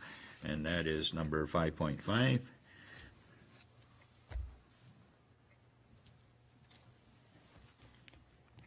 And it's open. Okay, Councilor Clark, you've been rather silent this evening. Yeah, thank you, Councilor Gurley. I'm assuming my questions on this would be to Mr. Larmer? If appropriate, yes, by all means. Yeah, my first question is, does this apply to all municipal construction projects? Is that the theory behind this? This is Public Works, I believe, not. Oh, this is Public Works, I'm sorry, so it should be Mr. Mantle, and he's not here tonight. Okay. The CAO probably Okay, can CAO. shed some light here. Sure. Not necessarily, no. Again, what we're looking for tonight, I don't have all of the answers because we haven't begun to look at how to draft a policy. I understand that this was a council direction to staff a long while ago, but under this new format, it's been loaded on this agenda to get the mandate, I guess, renewed, if you will. This is simply saying to me, go back, develop a policy, return to Policies and Priorities Committee with a draft policy for your consideration. So that's, again, what the spirit of this is about. Okay, because I believe that was some questions that I had asked back a while ago. And just to maybe bring you up to speed, because you weren't here, sort of my thrust of this was that that we actually hire project managers for larger municipal projects, just because, you know, our staff here already have their, you know, their staff that they're responsible for, their workload that they're already responsible for, that to hire a proper professional third-party project manager to look after some larger projects. But I don't know what the threshold on that would be, and that would be something that yourself and Mr. Madeline and the balance of us could figure out at another date. But I think at the end of the day, that we'd end up saving money and getting a better finished product if we took that approach. It's just finding that threshold. I mean, we don't want to have project managers for small road repair work and things like that. But if we have large projects over $500,000, whatever, that we consider looking at the costs that would be involved with that. So you're saying there should be a threshold as to in-house up to a certain point or. Yeah, and I don't know at if the it's, discretion of staff. that's right, and I don't know if it's a dollar amount, or if it's just a technical amount, or if it's a building. Because I mean, to pave a road that costs $250,000, or to pave a road that costs $750,000, it's probably not that much more work for a staff member. But to put up buildings or renovate buildings, whatever, that kind of, I'm not sure if that falls under their expertise, and that's where we could hire someone on a contract basis, so we don't have to worry about keeping this person on staff, They get hired to look after a specific job. Here's their detail. They report to whoever, and then that report comes to us, and I think we'd have a lot better control on our projects if we set something like that up. Mr. CAO. Mr. Chairman, that's exactly the approach that I would look in crafting this type of policy. I don't think it's, I mean, you hit on the point that, you know, we have day jobs, and to go out and try and manage a multi-million-dollar infrastructure project for any director is very difficult to do. And certainly sometimes, in some cases, project management is an absolute must for completion of a successful project. There's a number of ways to do this, but again, I would go back and look at best practices. Sometimes you may do it during the tendering process of a significant contract, which you would include the project management component in the award of the tender. You may call for tenders with project management included. You may use a design build approach. There's a number of different things. So like I said, I don't have specific answers, but I certainly will be looking at that very closely and coming back with best practice recommendations in the form of a written draft policy for council. Right, but there should also still be a little bit of latitude in there because each project is going to be different. That's exactly right, and that's the way I'd approach the drafting, absolutely. Good. Councilor Ribbiak. Thank you. I think the underlying principle, and I think I'm echoing Councillor Clark, the underlying principle has to be that we must never again be in the position of having a project manager in a position of conflict of interest, where in fact the project manager is approving work and billing for instances to his own advantage. And we certainly shouldn't ever be in the position of thinking that that might have occurred. Point of order, Mr. Chair. Point of order. No. I think we're going into territory that we must be careful in discussing. Yeah, thank you. I appreciate that. Take no names. But the point, of course, is that the conflict of interest as an essential principle in all of this, that we have to avoid putting ourselves in a position where we put a significant amount of money out there and not feel that we are necessarily in complete control of that. I think that's the underlying principle that perhaps needs to be maintained throughout that policy. I believe that's one of the objectives of the plan, and I think the CAO has brought that forward quite clearly. Mr. Mayor. Thank you, Mr. Chair. You know, I agree with Councillor Clark about thresholds. That's how I was thinking about it as well. Thinking about a project, just as you stated, if it's a road project and it's, you know, maybe in a rural area and it's $250,000 or it's $1 million, it might be of the same sort of complexity. But if it's a project where there's water, wastewater, varying electrical lines, you know, those kind of things that are complex. So looking forward to that policy coming forward, Mr. Chair. Other questions or comments? Certainly gives us a good control if in fact it goes forward. I'll call the question. All those in favor? Opposed, if any? It carries.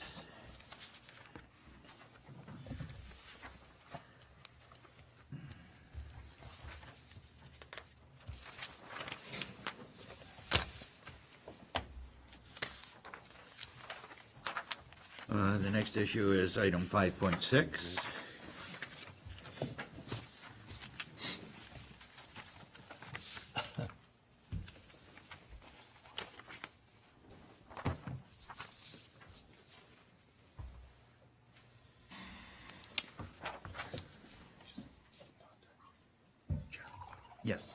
Yes, thank you. The following information regarding relating to issue 201-210-04015 be received as follows. Correspondence submitted by T.M. Bissell regarding bylaw enforcement, outline the power of enforcement under various acts, and list the outstanding complaints grouped by issue dated October 11, 2012. And this is under bylaw enforcement on the agenda, and I will open the floor to discussion. Councilor Ribbiak. Thank you, Mr. Chair. I think bylaw enforcement is probably going to prove to be the trickiest and perhaps the most significant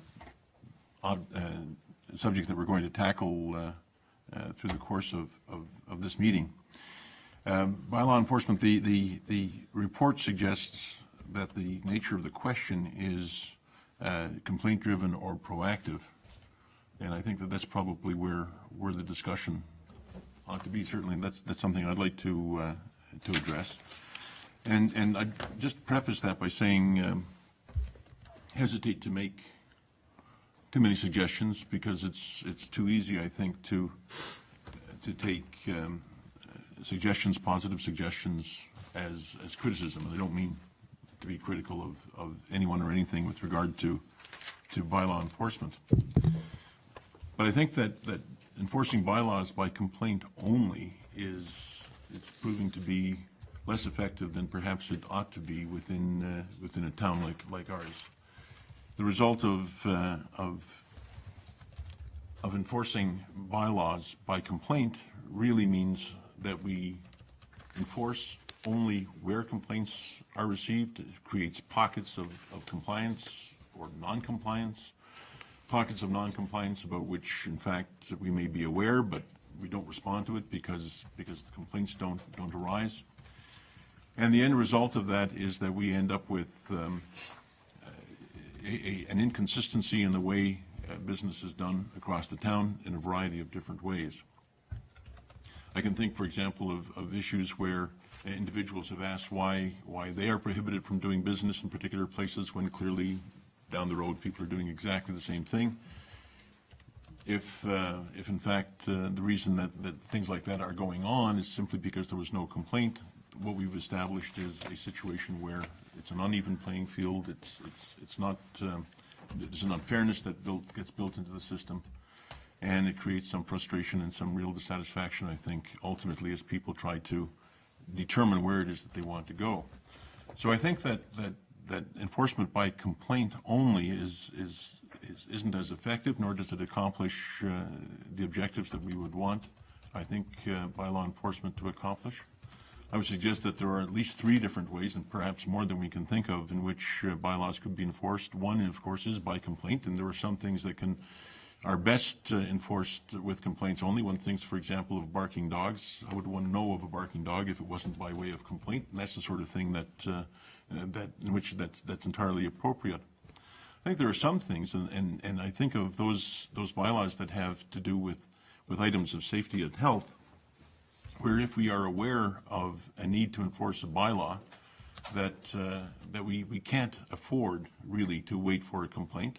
If there's a situation that we know of or think about and we need to respond to it because of some significant issue, I don't think we should be waiting for complaint. And then there's probably another way of dealing with things on a program basis, one in which we decide that we are going to focus on certain bylaws at certain times, and we put them into a program, and we go through a process to bring the town into greater compliance with regard to those bylaws, to the degree that it's essential to or necessary to do that. So there are different ways of approaching bylaw enforcement. I would suggest that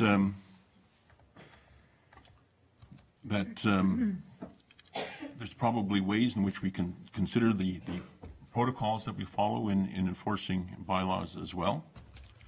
That education is an important ingredient in bylaw enforcement, that it be a necessary first step in approaching anything. And I think that approaching things to the greatest extent possible on a cooperative and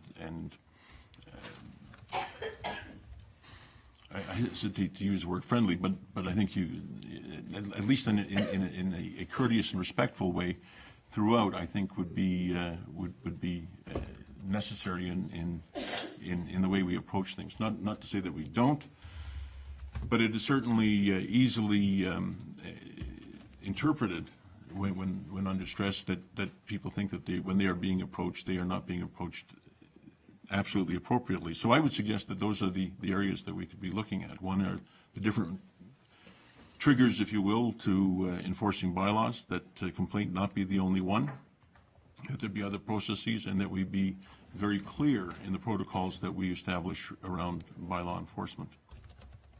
Those are my comments. Other questions or comments? Councilor Pratt. Well, thank you, Mr. Chair and Councilor Ribbiak.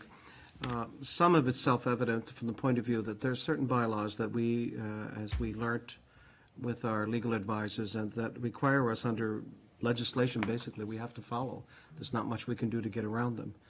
And whether people like it or not, if the law, particularly the provincial and federal government regulates it, and we choose, which has happened in the past where municipalities have decided not to do that, then we're subject to litigation and expose ourselves to huge risk.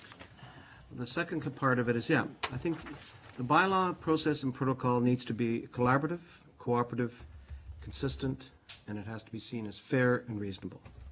It cannot be considered as something that is punitive, that it's not considered as something that is infringing on some collective rights or individual rights. It has to be seen as something that is part and parcel of what we're trying to do, is to balance what we consider to be, within our jurisdiction, is applying principles of control over certain aspects of our operation. I have had many decades of experience on the flip side as a staff person and dealing with it.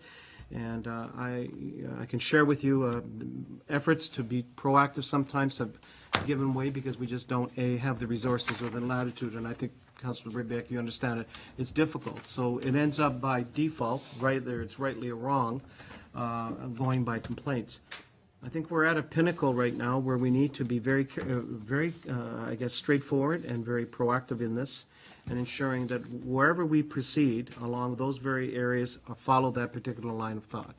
And again, I say consistent, collaborative, fair and reasonable, and it balances and ensures that we're not doing something that's out of, as we learned, some of us learned, and as I shared with council, we're not doing anything out of our jurisdiction, that it is within our jurisdiction, that if we do proceed with these, that they are on the basis that they are ensuring that for the benefit of our citizens and the benefit for our corporation, that we are consistent with what we consider to be proper control and facet within our areas of ability to manage the corporation in our jurisdiction. So I'm looking forward to that kind of discussion. I think it's well-meaning. I mean, we've had all kinds of stuff going on, and we need to bring it back into focus. Like, what is the purpose of us?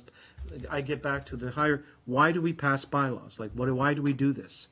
And how do we enforce them? How do we make sure that they are there for the right reasons and for the right purposes?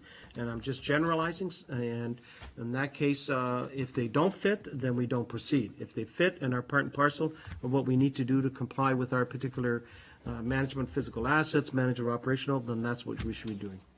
Thank you for the opportunity, Mr. Chair, to speak. Thank you, Councillor Papp. And some of the comments you said are things that I had in mind, and I have in my notes here that under new business, things we will be prioritizing for the future. Article 6.1 says an overall policy manual review, which I think may encompass some of those things. In the last issue under strategic priorities, ensuring bylaws are current to reflect best practices.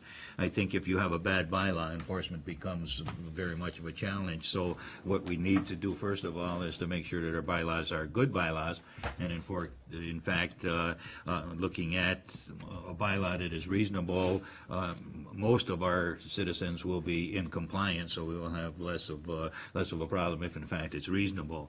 To look at, for example, we're a fine blend of urban and rural.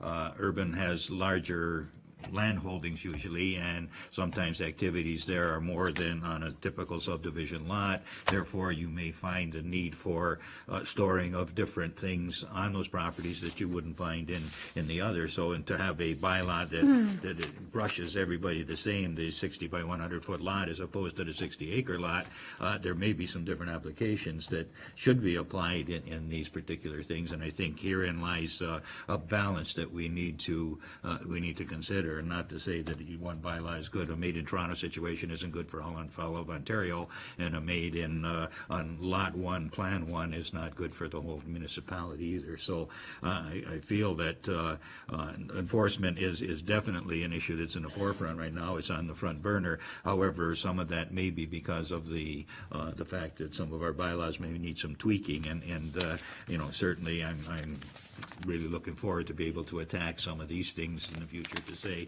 if the bylaw is wrong, let's change the bylaw. Let's make it easier to, number one, be in compliance with, and number two, to make sure that enforcement is possible and is logical and reasonable and done in a proper manner. So those are my comments. Other questions or comments, Mr. Mayor? Thank you, Mr. Chair. I'm sitting here and I find this whole discussion very frustrating. It is and I know that because I'm frustrated, because I know many residents are frustrated with some things going on in the community, and we've seen some of that in the media. There's a letter here that speaks to some of the frustration that this one happens to be written. I've heard that from people directly as well on the phone, etc. Met with people. And so I'm frustrated because I need an answer to a question. The prelude, or the before to the question is, our bylaws haven't changed over the last number of years. We have a clean yard bylaw from 1993. We have a dog bylaw from 2001. We have a fence bylaw from 1985, a pool bylaw from 97, a property standards bylaw from 98, a zoning bylaw which has been amended a gazillion times, and I know we're going to work on it, but that's from 87. We have a complaint policy from 1998. But we have this uproar that's been occurring over the last year. So our bylaws haven't changed. To staff, Mr. Chair, what has changed?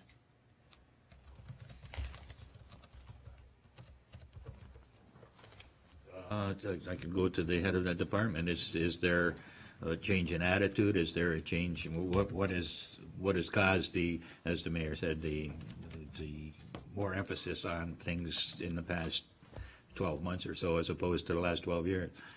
I would suspect that it's more than one single factor that is attributable to the uproar.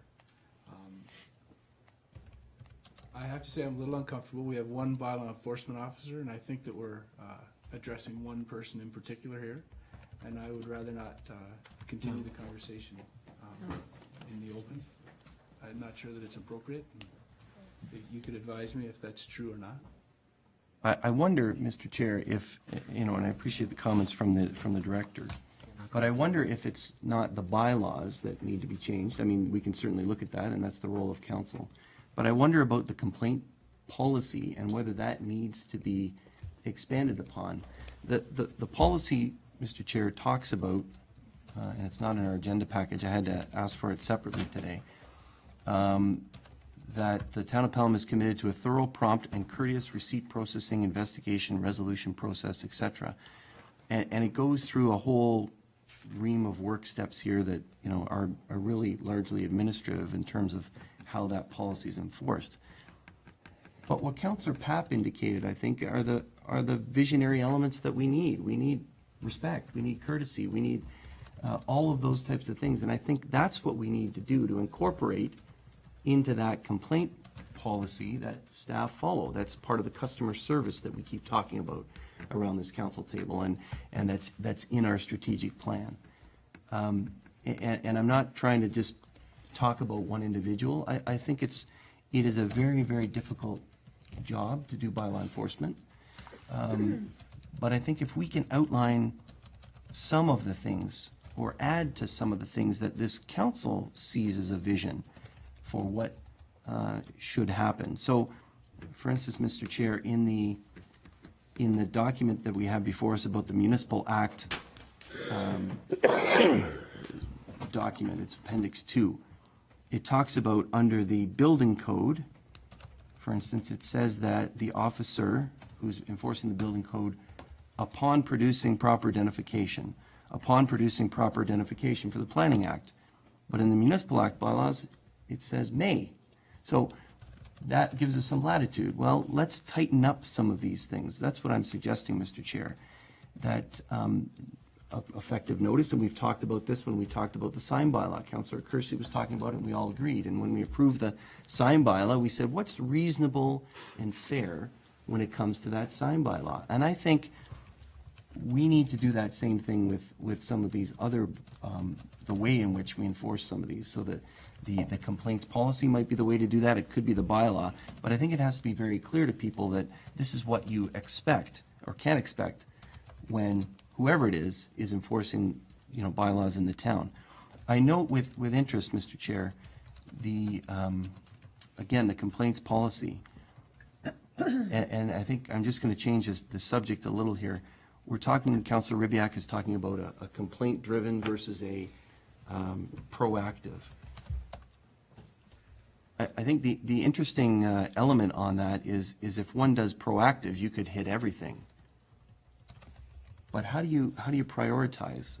That's the job of, we keep hearing from the CAO, that's the job of council. And it's interesting, in this complaint policies, there's already priorities here. So priority, under this priority scale, priorities that are to be dealt with quickly include the A priority, dogs barking, noise, and parking. Then the B priorities are building without permits, dogs or chickens at large, fences, large vehicles on private property, and noxious weeds.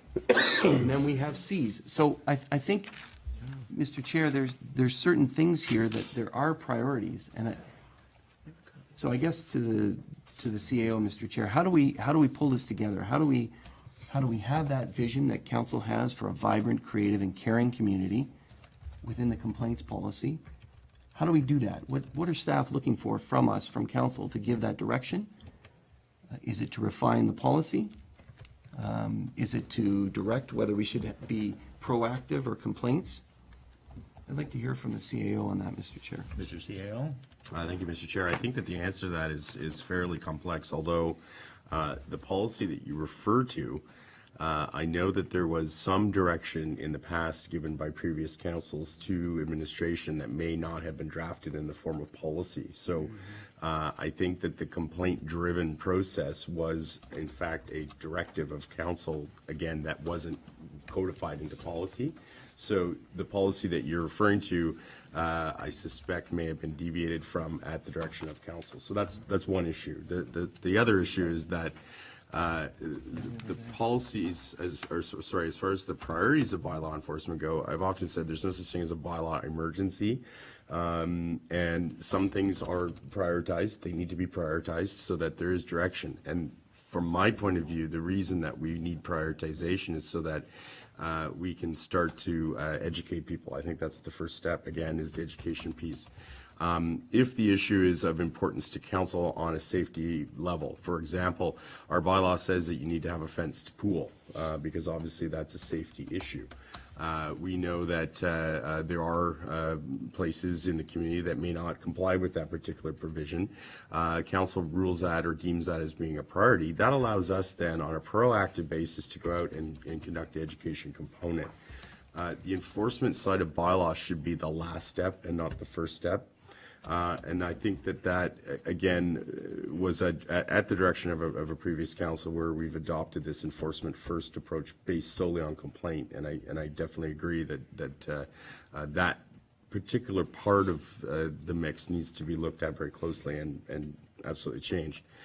The second part of that to that discussion as well is the way that the bylaw department is organized. I have undertaken a review organizationally. I'll be presenting that to council shortly, and I think there's some changes there that we need to consider that I'm certainly looking at as well. But to simply answer the priority piece, I think the priority piece is to give us, again, a clear mandate for starting an education and proactive approach to bylaw enforcement. Things like a barking dog or parking in a handicap space or the day-to-day things are easily dealt with. They're very clear. The larger issues that we've been encountering are not black and white. They need a certain amount of interpretation, but we also need to know what is the issues to council. And finally, I think I'd say that I think there's also a big differentiation between somebody like myself who lives in the urban area and people that live in the rural area. And I think that too often we have a zoning regime, we have other bylaws that lump all types of residents or properties or people into the same one-size-fits-all category. And I think that that's another part of the problem, that we need to have some direction and differentiation between that. What may be acceptable as far as a property standards enforcement issue in a rural area certainly would be, and I would imagine quite often is very different than the standard that you'd find in a more urban center. So those are all the dynamics I think we're looking at here. Don't mean to be long-winded or not answer the question, but it's multi-layered and it is a complicated issue. Mr. Chair, if I might, I certainly appreciate that answer from the CAO because it it does outline that. And that's the point of the question, that it is a multifaceted piece. So how do we get there? What direction does this council need to give to staff to develop an appropriate policy that deals with education first, that is perhaps what Councillor Papp indicated about respectful and all of the elements that you spoke about, and sees enforcement as sort of the end product, because and we've heard that around this table before, Mr. Chair, about parking. You know, one doesn't give parking tickets. I mean, you have to, I guess, if you see the vehicle, but you're trying to educate people about that. It's the same thing for all bylaw enforcement. You know, so I'll have to work on, as other councillors speak, Mr. Chair, the wording of that. But I like that type of direction that looks at it in a multi-pronged way, so that enforcement is the end of this. We see, for instance, Mr. Chair, the Niagara Regional Police Service is making changes. They now have an officer in the high schools. They're recognizing that it's education first is important. Or we have a community policing committee where Councillor King is the chair and has been active in for a number of years. I think that's the right focus that we need to take, that enforcement is the last step. And that along the way, we have to adhere to the principles that we aspire to within other customer service elements here. And that includes respect and working together with the customer and all of those items. That will help make our community a better place. Thank you, Mr. Chair. Dr. Clark, you had your hand up. Yeah, just further to what Mr. Mayor was saying, this sounds like guidelines or parameters for a training program. To me, that, like you're saying, enforcement comes last. All these other things can be done first. So maybe that's part of what this policy should have in place. It should have, and training's not really the right word, but there's got to be some level of instruction or skills, yes, for staff to take on that kind of responsibility and they're representing the town, that we want to make sure that, you know, what they're, the approach they're taking is the approach that we're looking for from this room. You think, obviously, an awareness piece to the community is also necessary? Like we're zeroing both sides in of on, that. Both sides we're of that, zeroing yes. in on one, but Yeah. to make the, But part of that, what I'm saying, part of that training program is someone was just saying about a pool. Like if there's a pool that's known that doesn't have a fence, then the bylaw officer can first go there and say, here's our bylaw, here's the reasons why you have to have a pool. You might want to check with your insurance agent, whatever, you know, whatever a reasonable time frame is. I'll come back in, 2 weeks. You have to get a permit for this. And you know, then it's even done with bylaw enforcement in that case, because that's part of a building permit, if I'm not mistaken, a pool, just in that case. Then the bylaw officer doesn't even come back the second time. The building inspector does the inspection. Mm-hmm. So it's got to be, it's got to be not just the bylaw officer that has to have it. It's any of our bylaw enforcement, whichever department that falls in, should have that same parameters, if I'm using the right word, of skills or training provided by our senior staff to our frontline staff. you're suggesting there's an overlap of various departments that could be involved in this then? Well, there is, right? I mean, there's building, there's fire, there's bylaw, and that's just three that I can think of right now. I'm sure there must be more. Even collecting on taxes and water bills. I mean, right? How is that all handled? And that's all frontline customer relations. Maybe that's I'm not sure. I'm not saying that we have bad, but there's room. Obviously, there's room for improvement in anything. So, and I don't know how to set that up. Maybe that's something that senior management can set up and bring to us to look at. I was going to suggest that as well to the CAO. There's a multifaceted debate here, and I think if you could brainstorm with senior management to see what would be the most logical for staff to be able to do, and then bring this to us, and then we could perhaps give you the idea of the policy from that. Yes, Mr. Chairman, I think that one of the points that was made earlier was the organizational review, and I concur that you need to look at all the resources within the organization to accomplish common goals, and to heap all the hard work on one specific area isn't always effective. And that's part of the organizational review that I've undertaken. I've had some good discussions with my senior management team about changes, and I will be presenting those to council very shortly. And one of the significant organizational issues that we've been looking at is the bylaw enforcement component of the organization. So I concur, and that's something that's already underway as far as that aspect of bylaw enforcement. Okay, Councillor Kersey. Yes, Mr. Chair, my remarks will be very brief. I think all of my colleagues who have spoken here have raised some very valid points. I don't think it's necessary in our referral to staff that we list them chapter and verse. I think our CAO is an intelligent man. He can pick up on all of the things that we've put forward. So I think basically what we need to do is refer this matter back to senior staff for the development of a comprehensive bylaw enforcement policy, which will reflect the debate that we've had around the table. The second point I'd like to make is Mr. Mayor raised the issue as to why all of a sudden.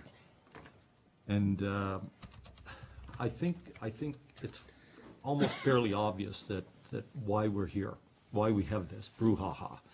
When you think of some of the issues that have come forward to council table and we've debated, and the response to that, it has heightened the antenna or the sensitivity of the antenna of a certain sector of our population, and that has resulted in perhaps a hyper response to some of the things that are in the normal course of business.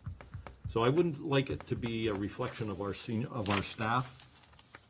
I think it's a combination of a number of things, and some of which has been debated here at the table and continues to be debated. The last thing I'd like to say is I don't think we should get away from this table with rose-colored glasses on. I think regardless of what enforcement policy we bring in here, there's going to be a certain degree of pushback by a certain element within our population who see that we have no right anywhere enforcing anything. And that's all well and good if you live in a community which is ideal and perfect and everybody respects everybody else. Unfortunately, the very reason we get into passing laws of any type is because we don't live in that type of sphere. I think what's imperative in the policy that we develop is that it's fair, it's consistent, it's open, and is applied in a uniform and consistent manner. All of the points that my colleagues around this table have put forward. So with that, I'd like our referral to be rather open-ended and let senior staff take our information and bring back a policy. At that point, we can become more specific in the debate that we have and the direction we give. Okay, so added to what's there, we're looking at a referral back to staff for an issue statement regarding protocol in this issue, right? That sum it up, that open-ended enough that? Protocol or a policy. A policy or, and again, I don't like to use the word training, maybe there's another word, but. That would be an element of it, I part think. of it. Yeah, that could be part of it. I think you have a golden egg. We have a golden egg. That's exactly right. Yeah, there you go. Bylaw education and enforcement. Protocol for awareness, education, and customer service. How's that? Sounds good. Councilor Rubik. Thank you, and I appreciate that this is the second time. Like Joe Biden there. Hope not. If that's the case, I have to do some serious rethinking. No, Mr. Chair, I think we have reviewed a lot of this, but I think that there are some real sensitivities in the town, and I'm hoping that in the course of our developing the policy, or the staff developing a policy, that we find some opportunity in the process to get some input. Generally, it's clear to me that there are a lot of ideas that want to be expressed, and I think that we need to give an opportunity for those ideas to come out. And I suspect that a number of them might be useful, some might not be, but I don't know that the process would be entirely satisfying all the way around if if there wasn't an opportunity to provide some involvement in it as well. Actually, that opportunity has been there. It just closed up on October 1st. There was an open forum for people to submit things. If you're suggesting we can reopen that, or? That was with respect to a very specific item. I'm now talking about this policy around bylaw enforcement. Having some idea of what the expectations are within this town in the development of that would be another piece of useful information in drafting the policy in its final form. What happened to October 1st was with regard to site alteration, and that's a very specific item. That would be just one of those many bylaws that would have to be enforced according to the protocols that we ultimately settle on in terms of the policy that we're talking about. I'm just talking about the process of developing a redraft of bylaw enforcement. Having the opportunity for some input might be instructive. And it might be curative as well, if I can use that term. Could we include this in consideration there, Mr. CEO? Mr. Chairman, I think I would like the opportunity to come back to council with a draft of something first, and then allow council to provide further direction. Okay. That's suitable for now, Councilor Van? Okay. Councilor Clark? I just want to clarify and make sure I'm understanding, Councilor Rubio. I know I am, but I just want to make sure everybody in the room is understanding. Your comments that you made were that whatever decisions are or outcomes when we finish bylaw enforcement will apply to all of our bylaws, including the site alteration bylaw. Yeah, for clarity, Councillor Clark, there's no point in passing a bylaw of any kind if we have no intention of enforcing it. Correct. I think we're pretty much agreed, if I can articulate a consensus that I think we've expressed, that enforcement protocols should probably be built into the specific bylaws so that those protocols can be more or less shaped to whatever the requirements of that particular bylaw are. I think we've had that discussion. But the bigger picture of bylaw enforcement as a general policy, I think in the end needs to reflect that, yes, we are prepared to enforce the bylaws that we have, but the process that we want to choose needs to be effective. And one of the important keys to its being effective is that the process be acceptable. And I don't think that we can arrive at a true understanding of what's going to be acceptable in its entirety until we've heard from all of the stakeholders in this thing. And of course, our residents are chief among those. I'd like to hear in an organized and comfortable way, I'd like to hear what it is that people have in mind with regard to how bylaws ought to be enforced. I agree with Councillor Kersey. There's some people who think that none should ever be enforced under any circumstances, but that's not realistic. It's not reasonable. It's not what people expect anyway. But in terms of what expectations are, I'd like to know what they are, and I think that, as I said, they could be useful and indeed useful in terms of all bylaws, because there's no point in having them if we're not going to enforce them. Okay, no, I'm on the same page as you. I just wanted to clarify it, that's all. Staff has a pretty good idea of what's on our minds here, and they're going to take that back and bring forward a draft that we'll have a good look at. And if, in fact, there needs to be further debate from us, that's great. And if we go out to the public, certainly that will be the object of the questions that the public will be looking at. And, of course, we'll welcome any other comments that may evolve from that. Any other questions or comments on that issue?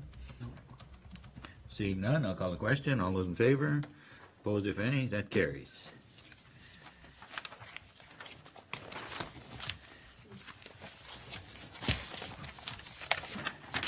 There remains 12 items of business contained in Article 6 and 8 items in Article 7 of tonight's agenda. Items in Article 7 are entitled Old Business arising from strategic priorities, and Article 8, rather, is that. Article 7 is entitled New Business. All these need to be prioritized for future consideration, and I would like to suggest that our clerk has been diligent in making a large sheet with all of these topics on it, and the consensus can be reached as to the priorities that they should be put in by giving the dot exercise. So everybody will be given 5 dots, and we can put them on so that staff can put that back, and we could look at those which received the most dots will receive the higher priority, and we will work on them through the list.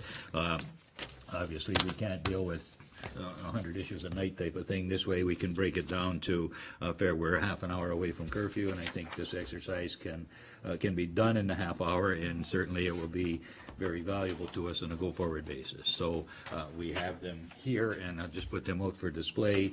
Everybody has them in front of them, and what you would do is to go to, with your dots, and put 1 dot on the ones that you feel are the ones that should be most prioritized. Councilor King. No, all these other stuff. Quiet for once. Councilor Ribia. Thank you. Just a question for clarity. We have 612 zoning compliance and inconsistencies reinforcement. Is the zoning bylaw meant to be on the list in and of itself, as opposed to simply enforcement? Zoning bylaw is pretty well a work in progress. Mr. Larmer, it seems like there have been many revisions to it as they come along. So, could you give us some enlightenment on that? There have been about 225 amendments to the zoning bylaw over the last 25 years. Now that the official plan is in a place where we're nearly have final approval, I've started drafting the RFP for a new zoning bylaw, so that will be coming forward in the coming months. So that is something that we're required by legislation to have a new zoning bylaw, isn't it? We're not required by No. the It's advisable. Planning Act. The official plan requires a 5-year review. The zoning bylaw isn't required to have the same thing. However, I don't think that that's what Councilor Ribiak's getting at entirely. Well,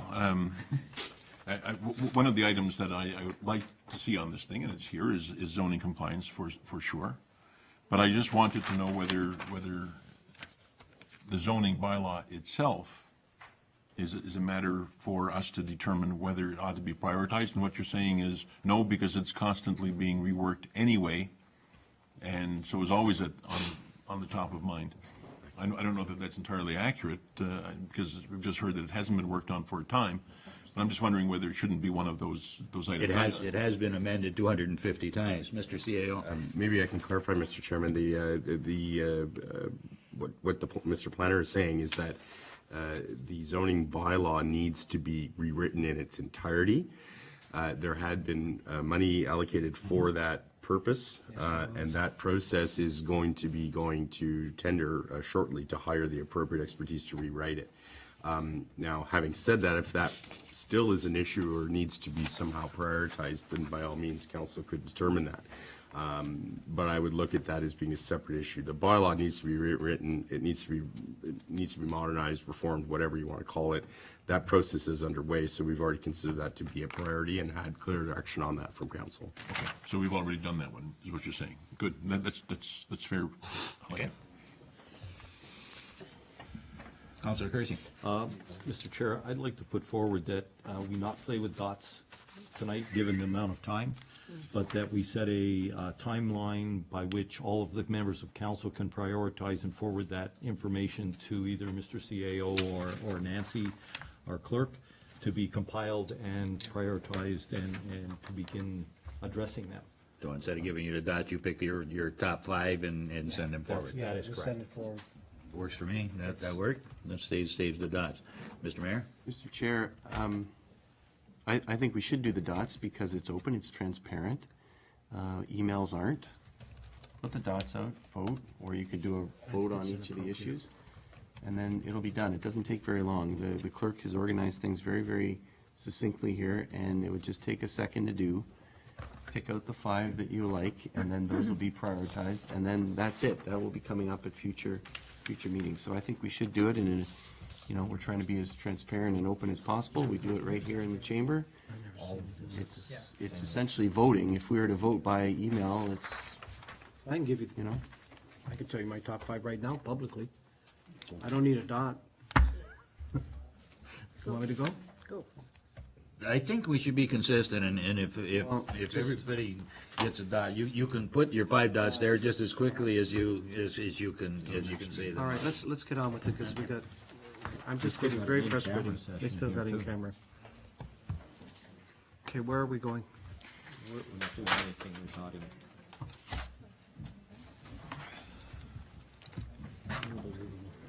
We don't all have written agendas. We don't have. Because we had them on the computer. You know, Nancy's written all this out. She's got boards. Oh. There you go. Put them all on. We're doing it. We can put wherever you want. Good. Thank you, John. The same way as these on the agenda, the same numbers.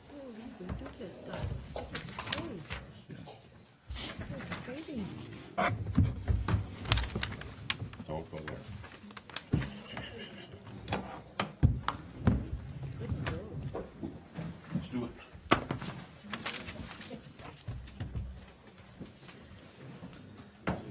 Never needed to know you were in kindergarten.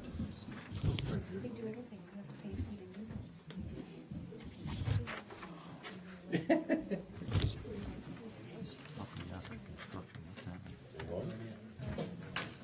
I'm just writing down here which ones are good. Don, if we can ask Craig, because it's his staff in his department. Well, since you put so Can many we, there. Councillor Kersey and I have a couple questions for Mr. Larman. Mr. Larmer? There are some questions. This is, again, is, as we said in the onset, this is informal, so feel free. Mr. Larmer, some questions that are coming forward from Councillor Clark and Kersey? 6.6, replacement of property after construction. And 6.8, review construction claim policy. Could you explain what those mean? No, they're not planning matters, I don't believe. 6.8, the construction claims is road construction. Okay. And replacement of private property, I think, is when a road is being constructed and there's some interference with the existing landscape or driveways. Oh, I see, okay. The council's had that before them previously. So. That's right. Thank you. There's additional information. Each of these has an issue sheet. The chair's left, but it talks about driveway apons, retaining walls, et cetera, under 6.6. So there's more information in your agenda package there. Yeah.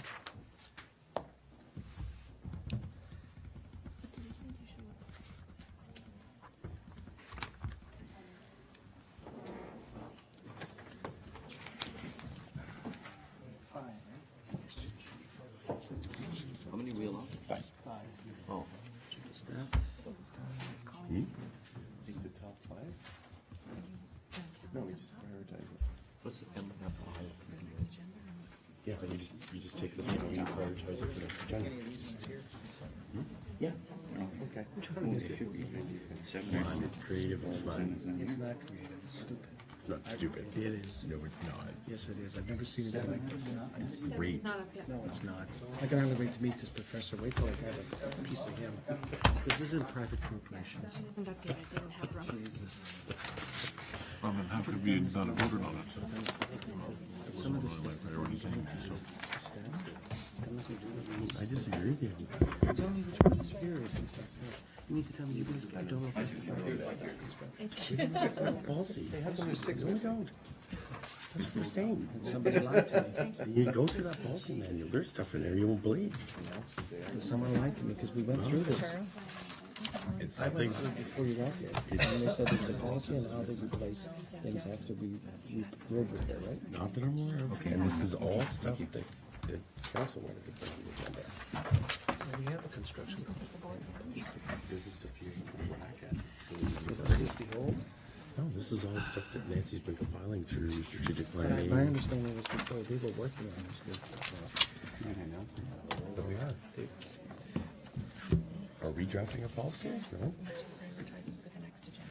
Okay, that's where I've been misled. Okay, I don't know what. Not you, but I've Yeah. been misled because there was, we have a lot of things. Yes.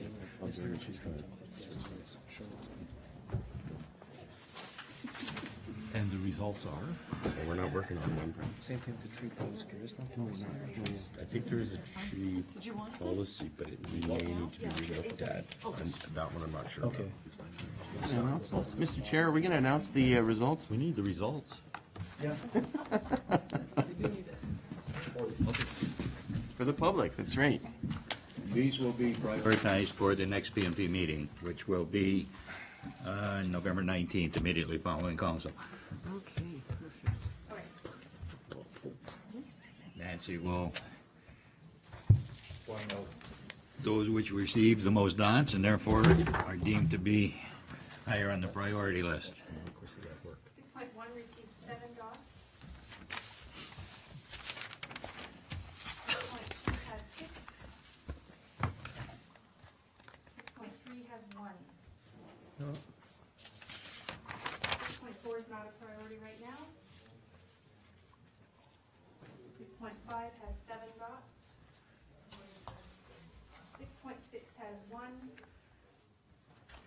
6.7 has 1. 6.8 has 3. 6.9 has 1.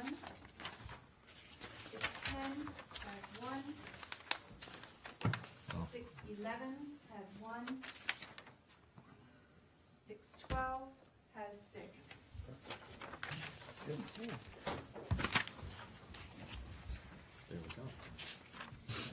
So those with the highest are overall policy manual review, HR policies, Pelham Promotional Advisory Committee terms of reference, zoning compliance inconsistencies reinforcement, review construction claim policy, and several others with 1.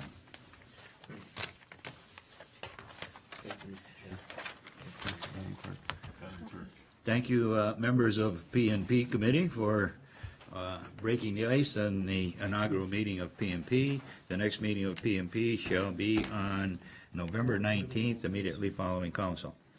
Glad they're prioritized to go on the agenda for the next meeting in priority order. Yes, number 7 on the agenda, old business, which are arising from strategic priorities. It has been pointed out to me by the clerk that, in fact, during the discussion of the strategic plan, basically they have already been prioritized, some for 2013, some for 2014, and it's there. So the list of those is there, so the priority list is there. As it does come forward, we may think we need to change these perhaps, but that would be under another strategic plan review. However, the way it sits now, 7 is prioritized, and we'll be dealing with Article 6 on our agenda today, or at our next meeting. Sorry, Kerry. Okay. It has been moved by Councillor Clark, seconded by Councillor King, that this regular meeting of the policy and priorities be adjourned until the next regular meeting, being the Committee of the Whole, scheduled for Monday, November 5th, 2012, unless sooner called by the mayor. Questions or comments? I call the question. All those in favor? Opposed, if any? That carries. We are dismissed.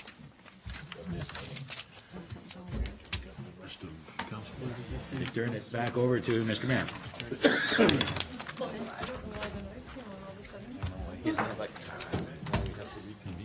Yeah, we have to go back. Yeah, it'll be 5 minutes. 5 minutes? Yeah, just before the meeting.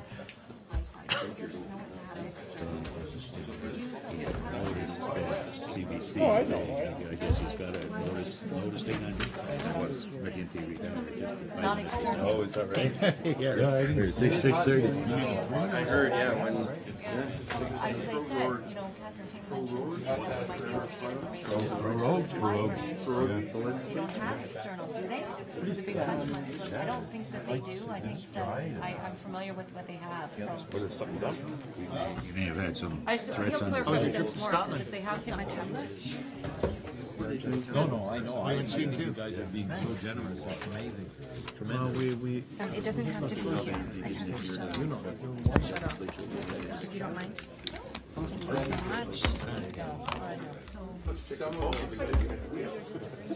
of those are. Oh, I see what you're saying. Yeah, with the power plant. It's like contempt of the legislature. Hudak really brought that up today. He was on fire today. Pretty good on the question.